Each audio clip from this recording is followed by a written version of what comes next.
Man here 49. So wanted to bring this to you all.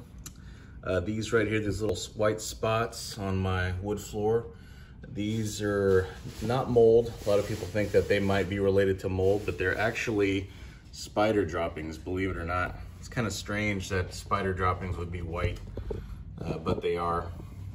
So anyway, it's real easy to get rid of these. Take a basic house cleaner, all-purpose cleaner, 409, whatever you have.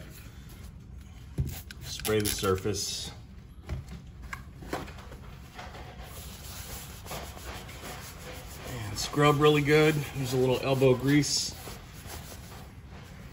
And you'll see right there, towel's a little dirty.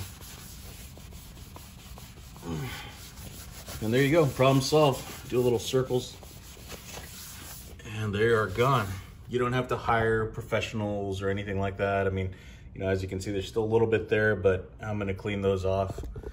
I might have to lift the little pot that this is on or whatever. Yeah, for the most part, you can get rid of them.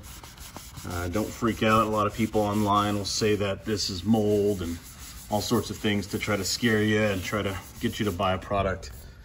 They're all gone.